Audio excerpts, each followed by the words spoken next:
प्रिय विद्यार्थियों, आज हम द्वितीय वर्ष राजनीति विज्ञान के प्रथम प्रश्न पत्र आधुनिक संविधान की चर्चा करेंगे। आज का हमारा अध्ययन का विषय रहेगा ब्रिटिश संविधान में विधि का शासन, रूल ऑफ लॉ। राजनीतिक दर्शन में ब्रिटिश संविधान और शासन व्यवस्था का नाम विधि के शासन के साथ जुड़ा हुआ है। विधि के शासन का आशय है कि इंग्लैंड के शासन का संचालन किन्हीं विशेष व्यक्तियों की इच्छा द्वारा नहीं, वरन विधि के द्वारा ही किया जाता है। विधि सर्वोच्च है और कोई भी व्यक्ति विधि के नियंत्रण से बच नहीं सकता।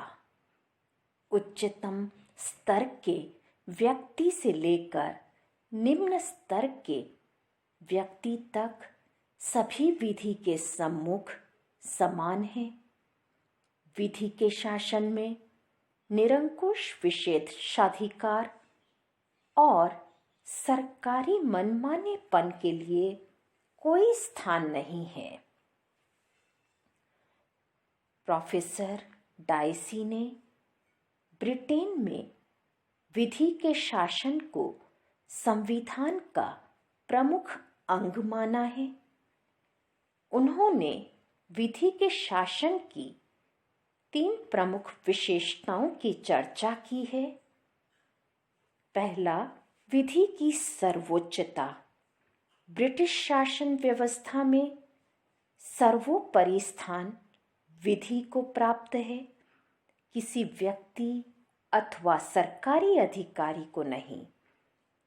सरकारी अधिकारियों द्वारा मनमाने ढंग से अपनी शक्तियों का प्रयोग नहीं किया जा सकता। प्रोफेसर डाइसी ने दूसरी विशेषता यह बताई है कि सभी नागरिकों के लिए ब्रिटेन में एक ही प्रकार की विधि और न्यायालय हैं। सभी व्यक्ति, चाहे उन्हें कोई भी पद या स्थिति प्राप्त क्यों न हो, विधि की दृष्टि में समान हैं और उनके लिए एक ही प्रकार के कानून तथा न्याय व्यवस्था की स्थापना की गई है। प्रत्येक व्यक्ति राज्य के साधारण कानून के अधीन है। ब्रिटेन में फ्रांस जैसे प्रशासनिक न्यायालय नहीं है। जैसा कि डाइसी कहते हैं, हमारे लिए प्रधानमंत्री से लेकर एक सिपाही या कर वसूल करने वाले तक प्रत्येक कर्मचारी का दायित्व प्रत्येक ऐसे कार्य के लिए जो कानून के अंतर्गत मान्य न हो उतना ही है जितना किसी साधारण नागरिक का होता है। तीसरी विशेषता यह है कि विधि का शासन व्यक्ति के अधिकारों का रक्षक है। विधि के सामान्य सिद्धांत नागरिक स्वतंत्रताओं के रक्षक और न्यायालय स्वतंत्रता तथा अधिकारों के संरक्षक हैं। वहाँ भारत या अमेरिका की भांति नागरिक अधिकारों की व्यवस्था व रक्षा संविधान द्वारा नहीं, वरन न्यायिक निर्णयों के कारण है। प्यारे बच्चों, ब्रिटेन में विधि के शासन की कुछ सीमाएं भी दृष्टिगत होती हैं। इंग्लैंड के संविधान और शासन के अंतर्गत सिद्धांत और व्यवहार में भारी अंतर पाया जाता है और विधि के शासन पर भी यह बात लागू होती है। सैद्धांतिक दृष्टि से विधि के शासन के अनुसार इंग्लैंड का प्रत्येक नागरिक कानून की दृष्टि में समान है, किंतु आचरण की दृष्टि से सभी बातें निर्मूल है।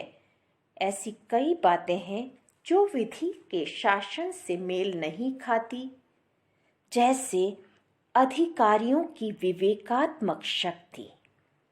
ब्रिटेन में भी वर्तमान समय में राज्य का कार्यक्षेत्र बहुत अधिक व्यापक हो गया है और सरकारी अधिकारी अपने उत्तरदायित्वों को पूरा कर सकें, इस दृष्टि से अपने विवेक के अनुसार कार्य करने की छूट देना नितांत आवश्यक हो गया है।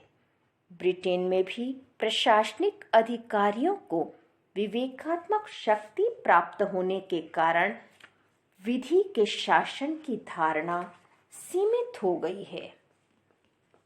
दूसरी बात, लोक सेवा अधिकारियों के संबंध में विशेष स्थिति का होना है।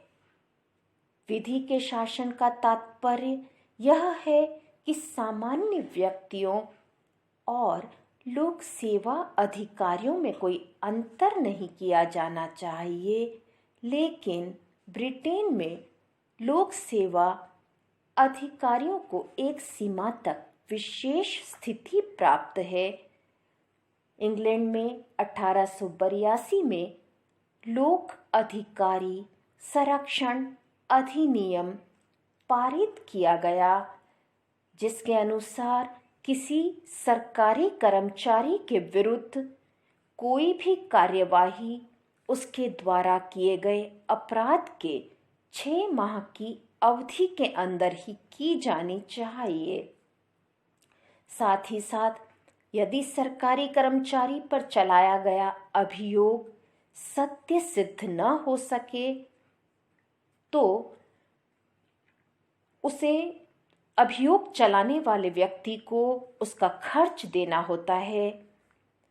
सरकारी अधिकारियों को कुछ सीमा तक प्राप्त इस विशेष स्थिति के कारण विधि के शासन की धारणा सीमित हो गई है।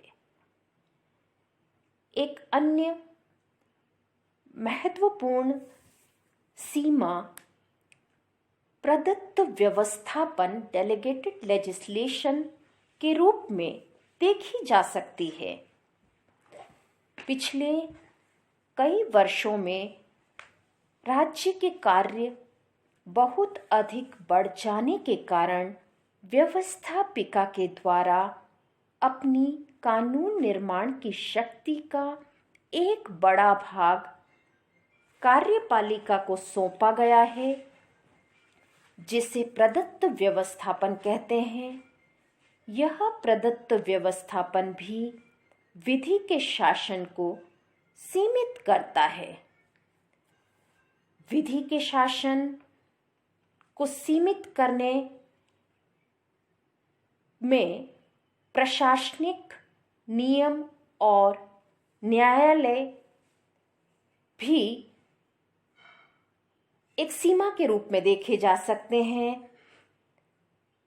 विधि के शासन का एक पक्ष यह है कि सामान्य व्यक्ति और राजकीय पदाधिकारी दोनों के लिए एक ही प्रकार की विधि और एक ही प्रकार के न्यायालय हों, किंतु व्यवहार के अंतर्गत वर्तमान समय में ब्रिटेन में ऐसी बात दिखाई नहीं देती।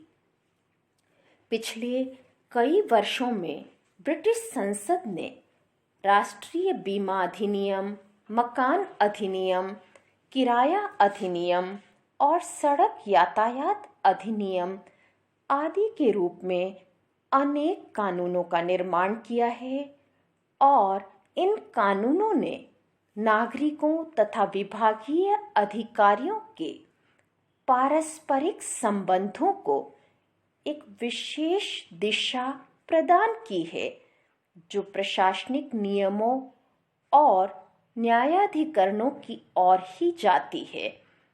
इस प्रकार के प्रशासनिक न्यायाधिकरणों की संख्या बढ़ती चली जा रही है।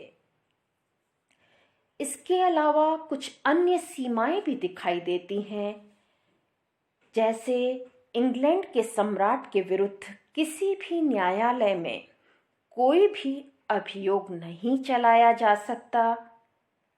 विधि का शासन विदेशी शासकों तथा राजदूतों पर लागू नहीं होता।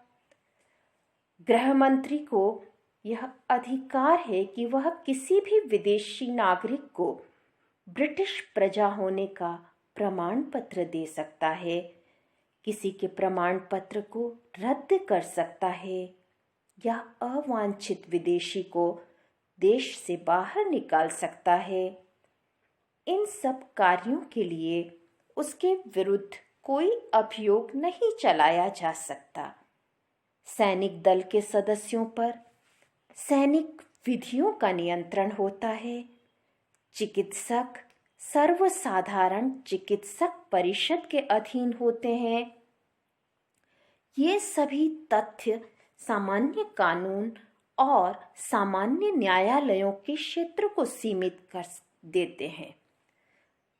प्यारे बच्चों, वास्तव में आज इंग्लैंड में उस रूप में विधि का शासन विद्यमान नहीं है जिस रूप में डाइसी के द्वारा उसका चित्रण किया गया है।